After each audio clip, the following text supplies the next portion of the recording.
Welcome. This podcast is for mature audiences only. Listener discretion is advised. Do not attempt to reenact anything you hear from this podcast.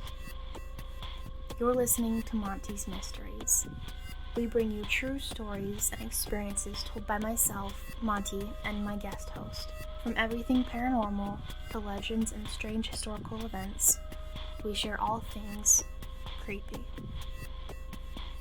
Turn out the lights, light a candle, and be transcended into the mysteries of Monty.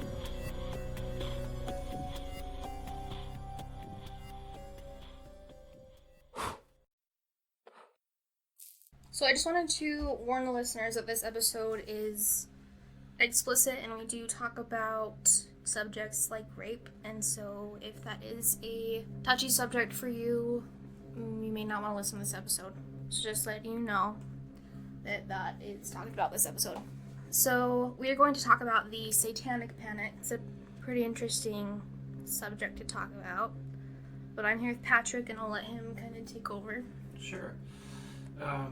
So the Satanic Panic kind of got its start in the 1980s at a preschool. It's called the McMartin Preschool. It's in Southern California, and there were some accusations of satanic ritual abuse going on there between the staff that worked at the preschool and obviously the little children. So eventually the owner of the preschool, along with some of their family, was arrested and charged with various crimes, including sexual assault of these children, and this was all allegedly done under the guise of them being Satanists. So these children would report things like animal sacrifice going on. There was an individual who testified that they were having to endure ritual abuse for I think it was like something crazy like 90 days, even though they were counted as being in class and having perfect attendance during that time. And the reason that these accusations were coming forward was because I don't know if they're exactly like a private organization or maybe a private company, but they dealt with child psychology, and they'd come in and interview the children that were at the preschool, but they would ask very leading questions. So like if the child was asked, did this adult touch you, and they said no at first, the person conducting the interview for the court would ask leading questions like, come on, don't you want to tell the truth?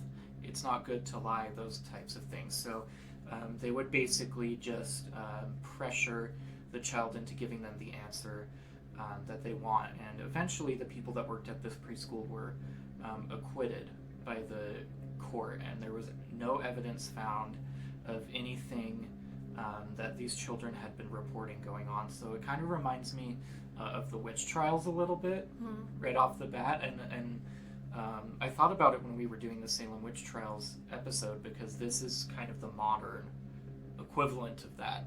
So after that, this kicked off a craze across the country, this investigation at the preschool. It really riled up the evangelical Christians in this country to start using this trial as an excuse to go after other things that they deemed to be ungodly. Dungeons and Dragons was one of those things. D&D. Now, D&D, for those of you who don't know, Dungeons and Dragons is a fantasy role-playing game. It's a lot of fun. It's a super nerdy game. But it's really fun. I love playing D&D.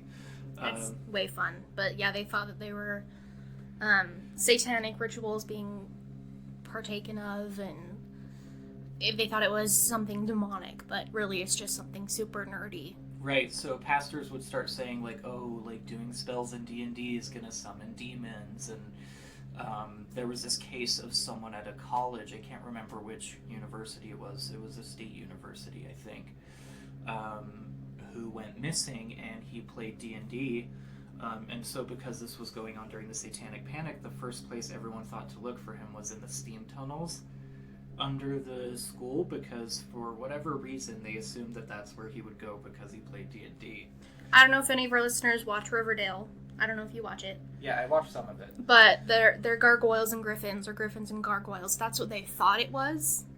But it's nothing like that. It's just completely innocent. I don't know, maybe some people might take it to the extreme. But right. Everybody that I know that plays it, I'm a part of lots of local groups. It's just completely innocent, being nerdy and role-playing. And it's like, oh, I'm a wizard. Like, stuff like that. Yeah, and then this also kicked off a craze of like a bunch of far-right Christians going after everything that was secular.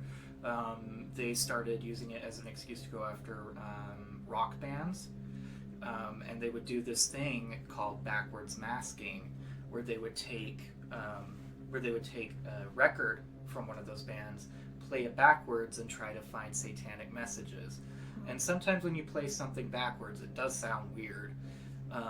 And so they would, I think it was a song from the White Album. I believe it was either the Beatles or John Lennon. I can't remember if they were doing it as a band at the time then. But they played it backwards, and they claimed that, they were praising Satan and talking about 666 and all that stuff. And so it was just like a widespread time of paranoia. And of course, like, this is back during the 80s and early 90s. And so, the LGBT community also suffered a lot during the Satanic Panic. Mm-hmm. It was probably one of the events in American history that kind of led to LGBT rights being set back for a little while. And, you had preachers going after, especially starting in the 90s, going after Harry Potter and saying that if you read the spells out loud when you're reading the book, you might actually summon a demon. Mm-hmm. And a lot of mental health issues were attacked too, like dissociative identity disorder. A lot of therapists thought that the alter egos, quote unquote, were a result of demonic possession. Yeah, it was crazy. It was crazy to see how everyone got swept up into it. And they also were attacking Halloween constantly, because they're like, oh, it's a demonic holiday. Like, just stay in church and don't do anything. Yep. Like, ew. Yeah, and in 1987, there was actually a list of indicators indicating ritualistic abuse. That was published by Catherine Gold, and she was a specialist on ritualistic abuse for children and adults. And I wasn't able to find that list, unfortunately, but it's kind of interesting that there was a whole list of things like, if you're on this list, then you're obviously a Satanist. A Satanist. Yeah, it's really crazy. Funny fact, Motley Crue, the band, they put messages in their songs to be played backwards intentionally after this started happening. Yeah. And I just think that's really funny. Yeah, and if you had a metal cover on a record, then you were a Satanist. If you listened to metal or death metal, you were a Satanist. Yeah, and preachers would literally hold burnings of all this secular stuff at their churches, where they made kids burn their records and books and games. It's just crazy. And right near the end of the Satanic Panic is actually when Columbine happened. Oh, really? And so that's a really that was basically a lot of these preachers' fears that video games and role-playing games and rock music was going to lead to people being violent, and we still hear that today. Oh yeah, a lot of people still think that. Yeah, which is not the case, because if you look at it, other countries that are as developed or more developed than the United States have the same video games that we do, right? Canada, the UK, they get the same video games that we do, so like they don't have a problem with mass shootings. I don't think it's the video games. Yeah, and like when I was younger, I would play violent video games, and I've never hurt anyone in my life or wanted to hurt anyone in my life. Right. Yeah. I play GTA when I'm mad. Yeah, I mean, go up into a strip club. I've never. Doesn't mean I'm gonna do it in real life. Right. But yeah, and then so my mom actually had an experience with Satanists. Oh, really? So before I was born, my family lived in California, and they had new neighbors move in. And this is when my older siblings. This was in like the very early '90s, late '80s, and they had new movers coming in. And they had a coffin that they were bringing into their house. And my dad is very social. Yeah. And so he just went over there and he's like, hey, neighbors, like, why are you guys bringing in a coffin to your house? And they were all, like, dressed in black. Not that that's a bad thing, but I'm just explaining what they looked like. So they were all dressed in black and, we're bringing this black coffin into their house. And they told my dad that they were actors and they were going to do a play of some sort. And so they were practicing with the coffin. And so my dad was like, okay, cool. And then since they started moving in, the park that was really close to my parents' house, it was coming up on the news that they were finding slaughtered animals in the dumpster there. Oh my god. That were like obviously sacrificed. And during the night, like every couple of nights, they would go outside in their backyard and like light a fire and like dress in like dark cloaks and like go around the fire and like do rituals. And my dad would literally like dress up in black clothes and like go peek around like the little hole in the fence. Oh my god. And would like watch them do these rituals. And they were friends with the neighbors on the other side as well. And so they would both like peek through the fence and watch them do these rituals. Because my siblings were so little at the time, they weren't allowed to play outside because they had been sacrificing these animals, and so my parents thought that they were gonna hurt your siblings. So. Yeah, and so, and my parents were very LDS, and so not that that's a bad thing, but it's like, oh my gosh, there's Satanists living next to us. It's like end of the world, and so, they ended up moving a couple weeks later, and then the sacrificed animals stopped. Wow. Like, it was on the news every week when they would find animals. Yeah. And then when they left, it just completely stopped. That must have been spooky. Yeah. Oh, and especially if we're having, like, young babies and toddlers, that would be terrifying. Yeah, and I mean, that's one example of kind of what was going on, but the amount of people that were actually doing that kind of stuff was very little. Very, very small. Yes. And there are these really funny things that came out from this preacher around the Satanic Panic. They're called Chick tracts because they're made by a preacher called Jack Chick. And they're these like little shitty comics that like have Christian messages in them. Mm-hmm. And if you look up the ones from around that time, they're so ridiculously bad. Like they have one specifically about D&D, and in this comic, a little girl is playing D&D with her friends, and her character dies or gets killed off. And she, first of all, you're a really bad DM if you let that happen to one of your players. But her character gets killed off, and they like show her going through this depressive episode, and she eventually ends up like killing herself in the comic. And they're like, see, this is the danger of D&D. And then another one they did about gay marriage. Because at the time, I believe... I can't remember if it was one of the first states to legalize same-sex marriage or if it was the first country, to around this time. But it was a hot-button issue definitely in the 80s and 90s. And so they have this comic where this gay couple is going around, and one of them introduces the other, or his partner, as my wife, and I'm like, I don't think you understand how same-sex relationships work. Yeah. It don't work that way, bro. Yeah, and it was just a ridiculous time to look back on. There's this documentary called Jesus Camp. I think it's still on Netflix. That's where I saw it originally.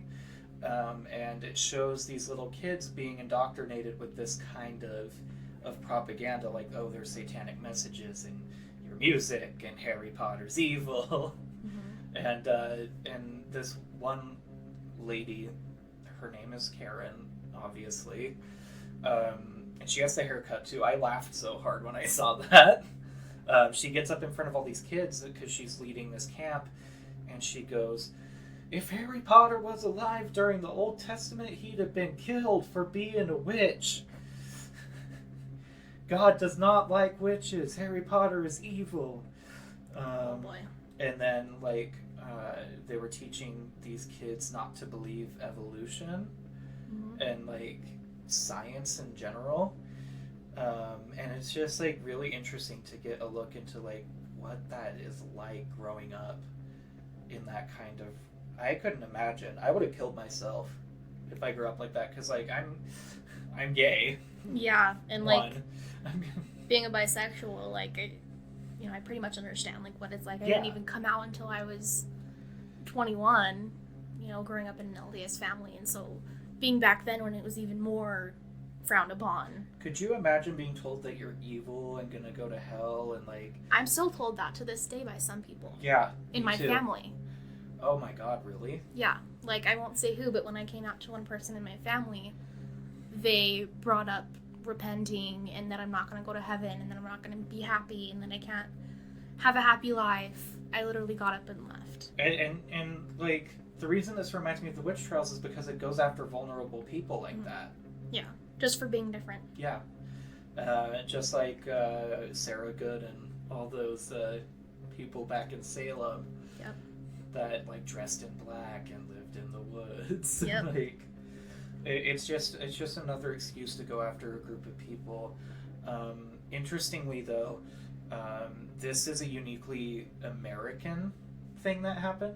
In other countries where Christianity is the predominant religion, like in Europe, Canada, Mexico, things like that, they didn't have a problem with this. And so it's just because we have this weird, really conservative brand of Christianity here. Yeah.